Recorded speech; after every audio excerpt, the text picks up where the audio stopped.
Hello बच्चों, कैसे हो आप लोग? I hope you all are very well. सभी लोग अच्छे से गर्मियों की छुट्टियां भी इंजॉय कर रहे हैं और थोड़ा बहुत पढ़ाई करने की भी मन लगा रहे हैं, है ना। तो मैं हूं Joshika from learner hub, the free learning platform, जहां पर आप पढ़ सकते हैं math, science, SST absolutely for free at learnerhub.com।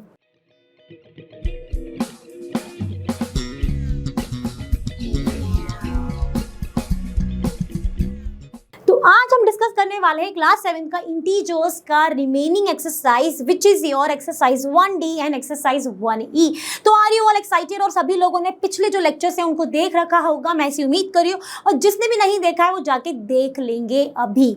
ठीक है, तो चलिए स्टार्ट करते हैं हमारा आज का session.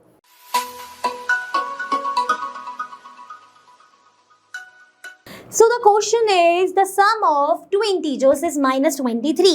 If one of them is 15, find the other. तो ये सारी हम जो डिस्कस कर रहे हैं, that is the word problems involving integers, that is your portion. और in this the example is this one. ठीक है, तो यहाँ पर जैसा कि आपको बोला है कि the sum जो है दो इंटीजर्स का वो आपका minus 23 है, और एक उसमें से 15 दिया है तो दूसरा निकालना है। तो हम यहाँ पे क्या लिखेंगे? हम लिखेंगे let the other integer be x. तो then 15 plus x is equal to minus 23. So therefore x की वैल्यू क्या हो जाएगी? minus 23 minus 15, it will comes out minus 38. तो x क्या रहेगा आपका? minus 38 रहेगा। जब minus 38 में आप plus 15 करोगे तो आपका जो आंसर है वो minus 23 आ जाएगा। ठीक है, समझ में आ गया? तो चलिए देखते हैं नेक्स्ट वन। तो क्वेश्चन क्या है आपके स्क्रीन पर, और एक्सरसाइज 1D यहाँ से हम स्टार्ट कर रहे हैं। क्वेश्चन नंबर 2 लिया है, फर्स्ट क्वेश्चन हमने डिस्कस नहीं किया है, वो आपको खुद करना है। The difference between the integers x and -6 is -5, find the values of x। ठीक है भाई, निकाल लेते हैं। क्या बोला है कि भाई डिफरेंस है x और -6 के बीच में कितना है? -5 है। ठीक है, तो x plus 6 is equal to -5 हो जाएगा। x is equal to -5 minus 6 which is your -11। तो जो x की वैल्यू है वो कितनी हो जाएगी? -11 हो जाएगी। ठीक है, चलो देख लेते हैं next. So now moving forward we are going to discuss the question number 4 from the exercise 1D। The sum of two integers is -56। If one integer is -42, find the other. Sum जो है दो integers के -56 हैं, और उसमें से एक integer जो है -42 है, तो और दूसरा इंटीजर हमको निकालना है। ऐसा ही हमने भी एग्जांपल डिस्कस किया था, तो फिर से लिख देती हूं मैं कि let the other integer be x. So the x plus -42 gives you -56. So the x is equal to -56 plus 42 हो जाएगा। ठीक है, 6 में से 2 गए, कितने हो गए बच्चों? 4, 1 माइनस का 14 इज द आंसर। क्या आपका भी यही आ रहा है? मेरा तो ये आ रहा है। आप जल्दी बताओ कि आपका यही आ रहा हो। समझ में आ गया कि क्या कर रहे हैं कि भाई दो इंटीजर्स का सम आपको -56 है, एक इंटीजर उसमें से दिया है, दूसरा आप निकाल ही लोगे। ठीक है, चलो बढ़ जाते हैं आगे फिर। तो चलिए बात करते हैं क्वेश्चन नंबर 7 की। बीच में कुछ क्वेश्चन स्किप हुए हैं, क्या करना है वही आपको प्रैक्टिस करना है। Write all the integers between the -5 and 5 which are divisible by 2 and 3। तो क्वेश्चन थोड़ा पढ़ के ऐसा लग रहा है कि यार इसमें तो बहुत ज़्यादा दिक्कत हो जाएगी। नहीं होगी, ध्यान से सुनो। क्या बोला है कि हमें -5 और 5 के बीच में वो इंटीजर्स बताने हैं जो कि 2 और 3 से डिवाइड होते हो। अगर हम एक नॉर्मल इंटीजर्स की बात करें -5 और 5 के बीच में, तो -5 और 5 के बीच में जो इंटीजर शुरू होंगे वो -4, -3, -2, -1, 0, 1, 2, 3, 4 यही होंगे इंटीजर्स। बिल्कुल यही होंगे मैम। ठीक है, हम बात किसकी कर रहे हैं कि वो इंटीजर्स जो 2 और 3 से डिवाइड हो। तो 2 से डिवाइड होंगे ये वाले इंटीजर्स, यानी -4, -2 और 2 और 4। वहीं पर 3 से डिवाइड होंगे कौन से? -3 और 3। तो आपके पास जो इंटीजर्स का जो सेट है वो क्या बन रहा है? जल्दी सोचो, बताओ मुझे। So finally the answer integers between -5 and 5 which are divisible by 2 और 3 क्या हो जाएंगे? -4, -3, -2, 2, 3, 4। तो ये सेट आपका वो सेट रहेगा जो कि ये आंसर हो जाएगा। तो चलो देखते हैं नेक्स्ट। तो now come to the question number 10 from the exercise 1D is the product of the two integers is -180 if one of them is 12 find the other. ठीक है, तो हम बात करेंगे let the other integer be x। यहाँ पर दो integers का जो प्रोडक्ट है वो हमको गिवन है। तो किसका प्रोडक्ट है? एक है 12 और एक हो गया x। उनका जो प्रोडक्ट है वो -180 आने वाला है। तो x की वैल्यू क्या हो जाएगी? -180 डिवाइड बाई 12। करते हैं डिवाइड, 2 6 जा 90। तो बच्चों x की वैल्यू क्या हो जाएगी? -180 डिवाइडेड बाय 12। 2 से हम दोनों को डिवाइड करेंगे, 2 6 जा 12 एंड 2 ये हो जाएगा 92 जा 186 यानी 15 6 जा हो जाते हैं आपके 90 और x की वैल्यू आ गई है -15। यानी जब आप -15 और मल्टीप्लाई 12 करोगे तो आपको आंसर कितना मिलने वाला है? -180 मिलने वाला है। तो has the other integer be -15। Clear? चलो देखते हैं नेक्स्ट क्वेश्चन। तो चलिए बात करते हैं क्वेश्चन नंबर 11 की। इसके फर्स्ट पार्ट के, इसमें सेकंड पार्ट भी है जो कि आपको खुद ट्राई करना है। A number changes from -20 to 30। एक नंबर जो है वो -20 से 30 पहुंच गया है।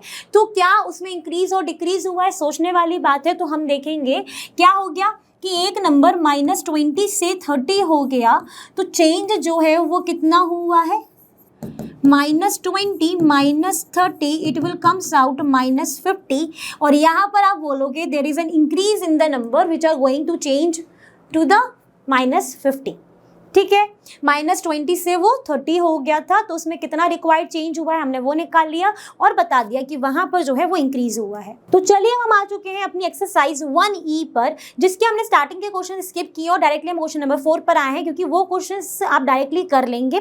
ठीक है, अब क्वेश्चन नंबर 4 भी जो है वो आप कर सकते थे, लेकिन फिर भी यहाँ पे रख लिया गया है। तो मैं आपको बताती हूँ क्वेश्चन नंबर 4 में क्या है कि डिफरेंस जो है दो इंटीजर्स के बीच में जो कि आपको दिए हैं x एंड -12, वो कि आपको -15 दी है। तो आपको इसकी वैल्यू निकालनी है। तो डिफरेंस है, तो यानी x -12 gives you the result -15. तो x + 12 gives you -15. x is equal to -15 -12 which the answer is -27. तो वैल्यू कितनी हो जाएगी x की? -27 हो जाएगी, जो कि आपको समझ में आ गई होगी। इनको समझ में आ गई, आपको समझ में आई? जल्दी बताओ। So now we are going to discuss the question number 5 which is the world based problem. ठीक है, देख लेते हैं। एक aeroplane is 800 metre vertically above the head of a boy. एक बॉय के वर्टिकली अबव जो है 800 मीटर पे एक एरोप्लेन है। After some time it is 1125 metre above the head of the same boy. What is the change in the height of this aeroplane? Okay, तो क्या इसको करते हैं? तो लेट्स डू दिस क्वेश्चन। तो इनिशियल जो हाइट है, इनिशियल हाइट ऑफ एरोप्लेन कितनी है बच्चों? 800 मीटर। फाइनल हाइट कितनी है किसकी? एरोप्लेन की, जो कि कहाँ पर है? एक बॉय के इतनी कुछ वर्टिकली हाइट पर अवेलेबल है। ठीक है, इतनी है। तो change in height of aeroplane निकालेंगे तो क्या हो जाएगा? Final height minus initial height क्या हो जाएगा? 1125 माइनस 800 मीटर। कितना आंसर आ जाएगा?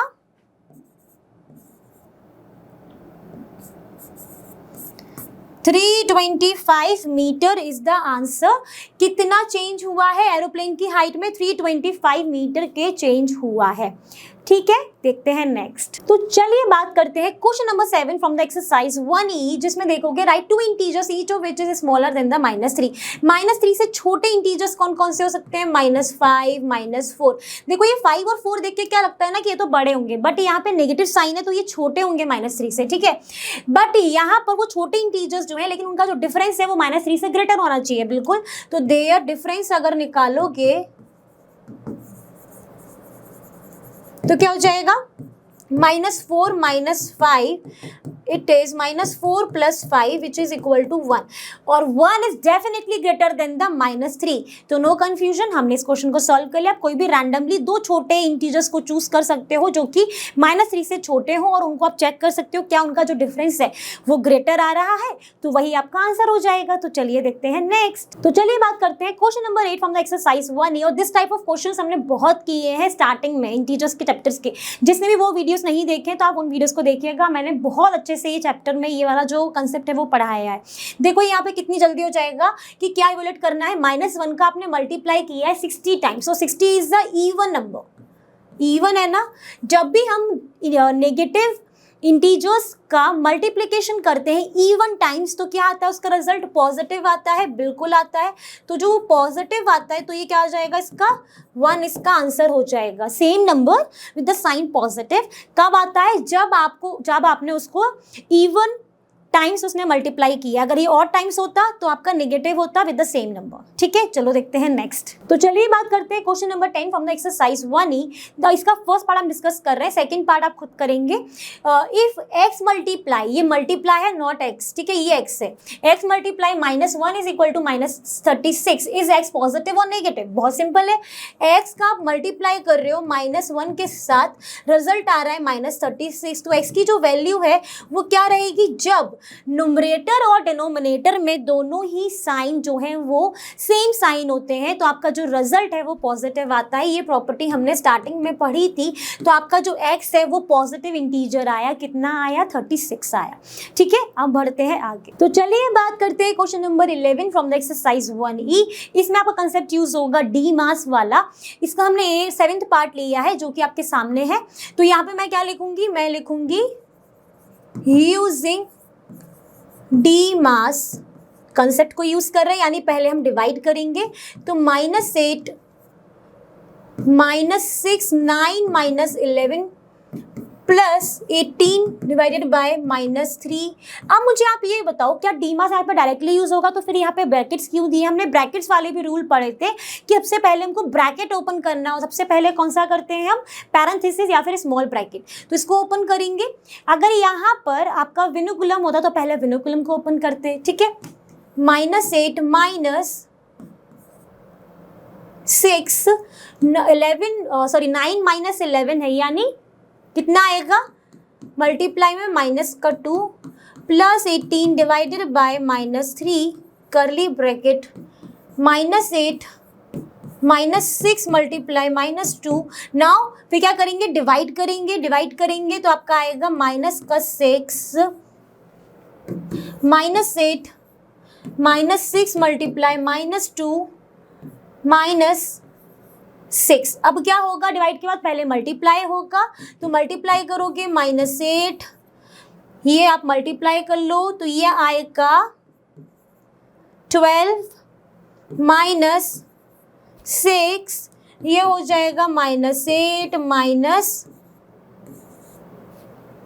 -6। तो -8 -6 gives you the answer -14 which is the answer. तो यहाँ पे सिंपली आपको जो रूल्स है ना ब्रैकेट वाले, पहले कौन सा ब्रैकेट ओपन होता है, फिर हम क्या डिवाइड करते हैं पहले कि मल्टीप्लाई करते हैं, वो सारे जो हमने पढ़ाया था आपको जिस भी लेक्चर में, आपको वो लेक्चर को अच्छे से देखना है और फिर ट्राई करना है ऐसे क्वेश्चंस की मैक्सिमम प्रैक्टिस करने का, ठीक है। क्योंकि इसमें कई बार ना ब्रैकेट्स और सब चीज़ों में कन्फ्यूजन हो जाता है और हमारे आंसर्स गलत हो जाते हैं, ठीक है। तो आपका यहाँ पर जो आंसर है वो -14 है और शायद यही सही आंसर है, आप भी चेक कर लीजिएगा। अब बढ़ते हैं नेक्स्ट क्वेश्चन पे। तो चलिए बात करते हैं हम अपने क्वेश्चन नंबर 14 की, जिसमें बोला है कि आपको 3 कॉन्जिक्यूटिव इंटीजर्स बताने हैं। तो फर्स्ट में पूछा है कि ऐसे 3 कॉन्जिक्यूटिव इंटीजर्स जो कि सक्सीड करें -14 को, वो कौन से हो जाएंगे 3 कॉन्जिक्यूटिव इंटीजर्स -15, -16, -17 कॉन्जिक्यूटिव मतलब लगातार, ठीक है। प्रीसीडिंग -22, प्रीसीडिंग -22 में कौन से 3 कॉन्जिक्यूटिव इंटीजर्स हो जाएंगे, जल्दी सोचो। तो एक हो जाएगा -21, -20 एंड -19, ठीक है, हो गए आपके। एंड थर्ड में बोला है कि which are even and succeed 24 को सक्सीड करें और इवन हो, तो इवन 3 कॉन्जिक्यूटिव कौन से हो जाएंगे, 26, 28 एंड 30, ये आपके आंसर्स हो जाएंगे। देखो ये सारे इवन है और 24 को सक्सीड भी कर रहे हैं, आगे मतलब बढ़ा के, ठीक है, दिख रहे हैं आपके स्क्रीन पर। तो ये इनके सॉल्यूशंस होगा। इस तरीके की प्रैक्टिस आप और करिएगा अपने रैंडमली बना के, ऐसे कि आपको मैं होमवर्क देती हूँ, आपको करना है ऐसे 3 कॉन्जिक्यूटिव इंटीजर्स लिखने हैं जो कि सक्सीड करें -11 को, ठीक है। This is your homework and give me the answer in the comment section, okay. चलो देखते हैं नेक्स्ट क्वेश्चन। तो चलिए बात करते हैं question number 16 from the exercise 1E and this question is good. ये अच्छा क्वेश्चन है, यहाँ पे मिस्टेक होने के चांसेस हैं और आप लोग कर देते हो और मार्क्स कट हो जाते हैं। आपको लगता है कि हम तो सही करके आए थे, फिर क्यों कट गए, ठीक है। तो देखिए अच्छे से, at a place the temperature on Monday was 30 degree centigrade. Monday को टेम्परेचर कितना रहा, 30 डिग्री, और ट्यूसडे को जो टेम्परेचर है वो 3 डिग्री से बढ़ गया। Then dropped 8 degree centigrade on Wednesday, find the temperature of this place on Tuesday and Wednesday. तो देखो मैं लिखूंगी यहाँ पे द टेम्परेचर ऑन मंडे कितना है, 30 डिग्री सेंटीग्रेड। ट्यूसडे को कितना हुआ है, ये 3 डिग्री से बढ़ गया है, मतलब 30 डिग्री सेंटीग्रेड में आपको 3 डिग्री और ऐड करना है, तो it will comes out 33 degree centigrade. Second क्या है, वेडनेसडे को कितना हुआ है, वेडनेसडे को ये जो है 8 डिग्री से ड्रॉप आउट हो गया है। अब यहाँ पर ना स्टार मार्क कर लो, क्योंकि यहीं पर आप बच्चे थोड़ी थोड़ी गलतियां हो जाती हैं। देखो वेडनेसडे को ड्रॉप हुआ है 8 डिग्री से, बट वो 8 डिग्री आप किस में से ड्रॉप करोगे, सोचो थोड़ा सा। देखो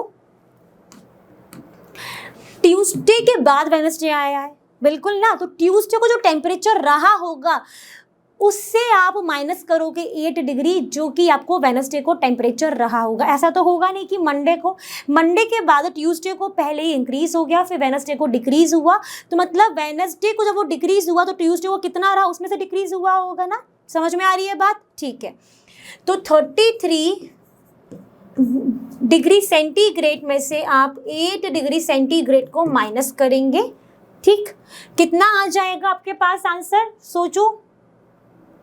13 में से 8 गए, कितना बचेगा, 5, 25 डिग्री सेंटीग्रेड टेम्परेचर हो गया वेडनेसडे को।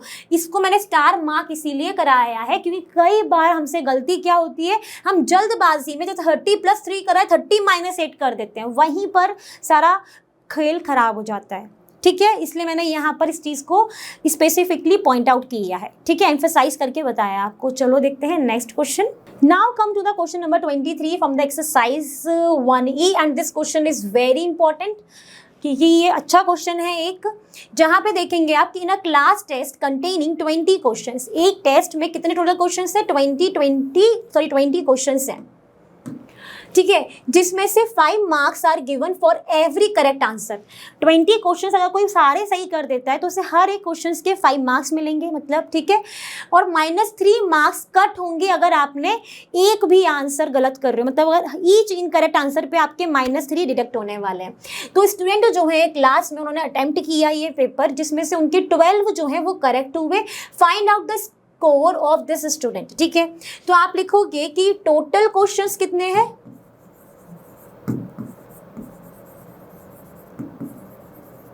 20।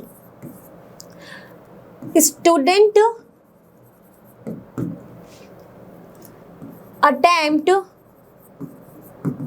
attempted 12 क्वेश्चंस करेक्ट, है ना। तो उसे हर एक क्वेश्चन के कितने मार्क्स मिले हैं, 5 मार्क्स मिले होंगे, यानी 60, ठीक है। फिर इसमें से गलत कितने हुए उसके, रॉन्ग क्वेश्चंस कितने बचे, टोटल 20 थे, 12 उसने सही किए तो 8 उसने गलत किए। 8 अगर उसने गलत किए तो कितने मार्क्स उसके कटे हुए होंगे, मल्टीप्लाई बाय -3 करोगे यानी -24 रहा होगा। अब उसका स्कोर कितना आया होगा ये सोचो, तो स्कोर ऑफ द स्टूडेंट कितना हो जाएगा, 60 में से उसके 24 कट गए होंगे। वैसे उसके 60 आ जाते हैं, लेकिन उसने क्या करा, उसने उसकी नेगेटिव मार्किंग भी हो गई, तो अब उसके कितने आए होंगे, 36 मार्क्स उसके आए होंगे। ठीक है, इस तरीके से आपको इस तरीके के क्वेश्चंस को अटेम्प्ट करना है। एकदम वर्ड की प्रॉब्लम देख के ना छोड़ना नहीं, उसकी एक एक लाइन का मतलब समझ के आप करोगे, क्योंकि आप जानते हो मैथ्स में जो है स्टेप मार्किंग होती है। अगर आपका यहाँ तक भी सही रहा तो आपको मार्क्स तो मिलेंगे ना। तो आपको हमेशा ही क्वेश्चंस को अटेम्प्ट करने का बिल्कुल ट्राई करना है। और जब भी आप क्वेश्चंस में अगर एक बार पढ़ते हो थोड़ा सा प्रॉब्लम होता है, दूसरी बार पढ़ने का ट्राई करो, एक एक लाइन का मतलब लिख के उसको लिखते जाओ। ठीक है, रफली लिख लो या फिर आप लिखते ही जाओ डायरेक्ट, जैसा भी आपको ठीक लग रहा है, लेकिन क्वेश्चंस अटेम्प्ट करना बहुत ज़रूरी होता है। ठीक है, ओके, चलो तो बच्चों फाइनली हमारा चैप्टर 1 जो है वो कंप्लीट हो चुका है और आप सभी को भी अच्छा लग रहा होगा। मुझे भी थोड़ा अच्छा लग रहा है कि चैप्टर 1 फाइनली कंप्लीट हो गया है और हमने जितने भी क्वेश्चंस कराए हैं वो आप करेंगे और जितने भी हमने स्किप करे हैं वो आपको क्या करने हैं, प्रैक्टिस करने हैं, because practice makes a maths perfect, है ना। और जैसा कि आप जानते हो लर्नो फ्री है पर बेस्ट, और यहाँ पर आपको मिलता है maths science SST absolutely for free eight learno.com। So thank you everyone.